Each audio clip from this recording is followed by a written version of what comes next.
ਸਾਰੇ ਹੀ ਦੋਸਤਾਂ ਨੂੰ ਪਿਆਰ ਭਰੀ ਸਤਿ ਸ੍ਰੀ ਅਕਾਲ। ਕੁਝ ਲੋਕ ਰੱਬ ਦੇ ਵਿੱਚ ਵਿਸ਼ਵਾਸ ਕਰਦੇ ਨੇ, ਕੁਝ ਲੋਕ ਨਹੀਂ ਕਰਦੇ। ਪਰ ਜਿਹੜੇ ਵਿਸ਼ਵਾਸ ਕਰਦੇ ਨੇ ਰੱਬ ਉਹਨਾਂ ਨੇ ਵੀ ਨਹੀਂ ਦੇਖਿਆ। ਕਹਿੰਦੇ ਨੇ ਕਿ ਰੱਬ ਕਦੇ ਵੀ ਆਪਣੇ, ਕਿਉਂਕਿ ਰੱਬ ਦੇ ਰੂਪ ਦਾ ਤਾਂ ਸਾਨੂੰ ਪਤਾ ਨਹੀਂ ਹੈ, ਤੇ ਇਸ ਕਰਕੇ ਰੱਬ ਜਿਹੜਾ ਹੈ ਅਲੱਗ-ਅਲੱਗ ਰੂਪਾਂ ਦੇ ਵਿੱਚ ਆਉਂਦਾ ਹੈ, ਕਿਸੇ ਹੋਰ ਦੇ ਰਾਹੀਂ ਜਿਹੜਾ ਹੈ ਆਪਣਾ ਕੰਮ ਕਰਵਾਉਂਦਾ ਹੈ। ਇੱਕ ਵਾਰੀ ਦੀ ਗੱਲ ਹੈ ਕਿ ਇੱਕ ਸ਼ਹਿਰ ਦੇ ਵਿੱਚ ਜਿਹੜਾ ਹੈ ਉਹ ਹੜ੍ਹ ਆ ਗਏ, ਪਾਣੀ ਬਹੁਤ ਜ਼ਿਆਦਾ ਜਿਹੜਾ ਹੈ ਘਰਾਂ ਦੇ ਵਿੱਚ ਵੜਨਾ ਸ਼ੁਰੂ ਹੋ ਗਿਆ, ਤਾਂ ਲੋਕਾਂ ਨੇ ਸ਼ਹਿਰ ਛੱਡ ਕੇ ਜਾਣਾ ਜਿਹੜਾ ਹੈ ਸ਼ੁਰੂ ਕਰ ਦਿੱਤਾ।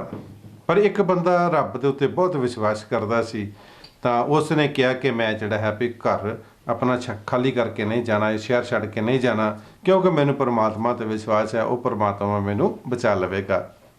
ਪਾਣੀ ਗੋਡੇ ਗੋਡੇ ਆਇਆ, ਉਹ ਜਿਹੜਾ ਬੰਦਾ ਸੀ ਉਹ ਕੋਠੇ ਉੱਤੇ ਚੜ੍ਹ ਗਿਆ। ਲੋਕ ਜਿਹੜੇ ਹਨ ਉਹ ਸ਼ਹਿਰ ਛੱਡ ਕੇ ਚਲੇ ਗਏ। ਇੰਨੇ ਚਿਰ ਨੂੰ ਫਿਰ ਇੱਕ ਜੀਪ ਆਈ ਤੇ ਉਸ ਇਨਸਾਨ ਨੂੰ ਕਿਹਾ, ਉਸ ਬੰਦੇ ਨੂੰ ਕਿਹਾ ਕਿ ਆ ਜਾ ਵੀ ਪਾਣੀ ਬਹੁਤ ਜਿਹੜਾ ਹੈ ਪਿੱਛੋਂ ਆ ਰਿਹਾ ਹੈ, ਪਾਣੀ ਹੋਰ ਵੀ ਉੱਪਰ ਚਲੇ ਜਾਣਾ, ਤੇ ਤੂੰ ਜਿਹੜਾ ਹੈ ਜੀਪ ਦੇ ਵਿੱਚ ਬੈਠ ਜਾ ਤੇ ਸਾਡੇ ਨਾਲ ਚੱਲ। ਪਰ ਉਹ ਬੰਦਾ ਕਹਿੰਦਾ ਕਿ ਨਹੀਂ, ਮੈਨੂੰ ਤਾਂ ਪਰਮਾਤਮਾ ਤੇ ਵਿਸ਼ਵਾਸ ਹੈ, ਇਸ ਕਰਕੇ ਮੈਂ ਤੇ ਜਿਹੜਾ ਹੈ ਇੱਥੋਂ ਨਹੀਂ ਜਾਣਾ ਹੈਗਾ। ਖੈਰ ਪਾਣੀ ਵੱਧਦਾ ਗਿਆ, ਪਾਣੀ ਲੱਖ ਤੋਂ ਵੀ ਉੱਪਰ ਹੋ ਗਿਆ। ਉਹ ਬੰਦਾ ਕੋਠੇ ਦੇ ਉੱਤੇ ਚੜ੍ਹ ਗਿਆ। ਇੰਨੇ ਚਿਰ ਨੂੰ ਇੱਕ ਬੇੜੀ ਆਈ, ਕਿਉਂਕਿ ਉਹ ਲੋਕਾਂ ਨੂੰ ਪਤਾ ਸੀ ਕਿ ਉੱਥੇ ਇੱਕ ਬੰਦਾ ਫਸਿਆ ਹੋਇਆ ਜਿਹੜਾ ਜਿੱਦ ਕਰਕੇ ਬੈਠਾ ਹੋਇਆ, ਨਹੀਂ ਉੱਥੋਂ ਆ ਰਿਹਾ। ਬੇੜੀ ਆਈ, ਬੇੜੀ ਵਾਲਿਆਂ ਨੇ ਵੀ ਕਿਹਾ ਵੀ ਭਾਈ ਸਾਹਿਬ ਪਾਣੀ ਬਹੁਤ ਵੱਧ ਰਿਹਾ ਹੈਗਾ, ਘਟਣ ਦਾ ਕੋਈ ਚਾਂਸ ਨਹੀਂ ਹੈਗਾ, ਤਾਂ ਤੁਸੀਂ ਬੇੜੀ ਦੇ ਵਿੱਚ ਸਾਡੇ ਨਾਲ ਆ ਜਾਓ ਤੇ ਇੱਥੋਂ ਆਪਾਂ ਬਾਹਰ ਤੁਹਾਨੂੰ ਕੱਢ ਲਵਾਂਗੇ।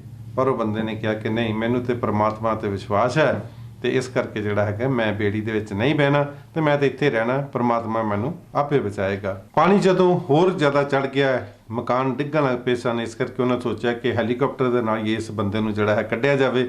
ਹੈਲੀਕਾਪਟਰ ਆਇਆ, ਹੈਲੀਕਾਪਟਰ ਦੇ ਵਿੱਚ ਇੱਕ ਬੰਦੇ ਨੇ ਜਿਹੜਾ ਹੈ ਆਪਣਾ ਬਾਂਹ ਬਾਹਰ ਕੱਢੀ, ਹੱਥ ਅੱਗੇ ਕੀਤਾ, ਉਸ ਨੂੰ ਕਿਹਾ ਵੀ ਮੇਰਾ ਤੂੰ ਹੱਥ ਫੜ ਲੈ, ਤੇ ਅੱਜ ਅਸੀਂ ਤੈਨੂੰ ਇਸ ਜਿਹੜਾ ਹੈ ਹੜ੍ਹ ਦੇ ਵਿੱਚੋਂ ਜਿਹੜਾ ਹੈ ਪਾਣੀ ਦੇ ਵਿੱਚੋਂ ਬਾਹਰ ਕੱਢ ਕੇ ਲੈ ਜਾਈਏ, ਕਿਉਂਕਿ ਪਾਣੀ ਘਟਣ ਦਾ ਕੋਈ ਜਿਹੜਾ ਹੈ ਚਾਂਸ ਨਹੀਂ ਹੈ।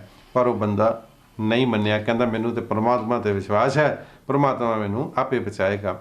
ਖੈਰ ਉਹਦਾ ਮਕਾਨ ਜਿਹੜਾ ਉਹ ਡਿੱਗ ਗਿਆ, ਬੰਦਾ ਉੱਥੇ ਡੁੱਬ ਕੇ ਜਿਹੜਾ ਹੈ ਮਰ ਗਿਆ। ਜਦੋਂ ਮਰ ਕੇ ਉਹ ਪਰਮਾਤਮਾ ਦੇ ਕੋਲ ਗਿਆ, ਤੇ ਕਹਿੰਦੇ ਬੜਾ ਟੇਢਾ ਜਿਹਾ ਮੂੰਹ ਕਰਕੇ ਪਰਮਾਤਮਾ ਦੇ ਦਰਬਾਰ ਦੇ ਵਿੱਚ ਬੈਠਾ, ਤੇ ਰੱਬ ਜੀ ਨੇ ਉਹਨੂੰ ਪੁੱਛਿਆ ਵੀ ਕੀ ਗੱਲ ਭਗਤਾ, ਤੂੰ ਬੜਾ ਨਾਰਾਜ਼ ਹੋ ਕੇ ਬੈਠਾ?